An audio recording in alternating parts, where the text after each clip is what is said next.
प्रशांत जी, क्या लगातार एक के बाद एक एनडीए के नेताओं पर आप ये बमबाजी कर रहे हैं भ्रष्टाचार को लेकर? देखिए, हम बिहार में 3 साल से हैं और हम लोगों ने इस तरह के आरोप प्रत्यारोप से अपने आप को अलग रखा है। हमने किसी पर ना इल्ज़ाम लगाया, ना कोई ऐसी घोषणा की। लेकिन जब हम लोग समाज में नीचे चल रहे हैं और जो लोगों से रोज़ सुन रहे हैं, तो ये ऐसी स्थिति हो गई है कि बिहार में सामान्य लोगों का मानना है कि बिहार की भ्रष्टतम सरकार अभी चल रही है। और नीतीश कुमार तो चोर हैं नहीं व्यक्तिगत तौर पे, ये मैं कैमरे पे कहता हूँ। तो आखिर ये चोरी कर कौन रहा है?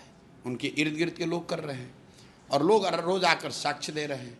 तो उन साक्ष्यों को हम लोगों ने कुछ साक्ष्यों को हमारे बोड़ा पेपर भर के लोग दे गए। हमने उसमें कुछ तथ्य सामने रखे हैं और उनको ये कहा है कि भाई आप स्पष्टीकरण दे दीजिए, आप बता दीजिए, अगर गलत है तो बता दीजिए प्रशांत चोर गलत बोल रहे हैं, इन पर केस कर दीजिए हम पर। आप मंत्री हैं, अपने पीए के नाम पर आपने ज़मीन खरीदी 2019 में, फिर 2 बरस के बाद उसी ज़मीन को बिना पैसा दिए अपने बेटी के नाम पर ट्रांसफ़र करा लिया।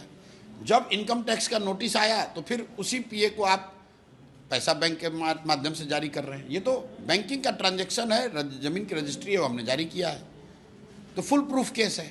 आप बताइए कि आपने ज़मीन खरीदी कि नहीं अपने पीए योगेश्वर दत्त के नाम पर, और अगर खरीदा तो 2 बरस के बाद फिर अपने बेटी के नाम पर क्यों ट्रांसफ़र कराया? अगर कराया तो पैसा का भुगतान कैसे हुआ? भाई ये तो प्रमाण सामने है। और 200 करोड़ तो कम है, ये तो हम आपको कंजर्वेटिव बता रहे हैं। लोग तो बहुत बड़ी संख्या अंक बता रहे हैं। हमने कहा कि कम से कम 200 करोड़ रुपए की प्रॉपर्टी खरीदी गई है। कितने सालों में? पिछले 2 सालों में, लोकसभा चुनाव के बाद के ये सारे डॉक्यूमेंट हमने अब बताया उनको कि इनकी बेटी की सगाई हुई और सगाई और शादी के बीच में 38 करोड़ रुपए की ज़मीन खरीद ली गई।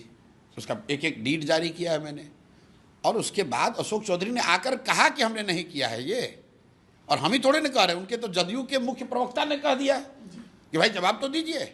हाँ, ये पहली बार प्रशांत जी हुआ है। हमको याद है 2017 में तेजस्वी के ऊपर भी ऐसा आरोप लगाया था, तो नीतीश ने एक्सप्लेन करने के लिए कहा था। जो लोग जदयू में हैं, जो लोग नीतीश कुमार को जानते हैं कि अगर आप पर इल्ज़ाम लगेगा तो आपको एक्सप्लेन करना पड़ेगा, तो अशोक चौधरी आए और एक्सप्लेन कर दें कि भाई प्रशांत किशोर ये गलत बोल रहे हैं, हमने ऐसा कुछ नहीं किया है। हम मान लेंगे, हमारी गलती होगी, जनता हमको सजा देगी। अगर हमारी गलती, आप हम पर केस कर दीजिए, फांसी पर चढ़ा दीजिए।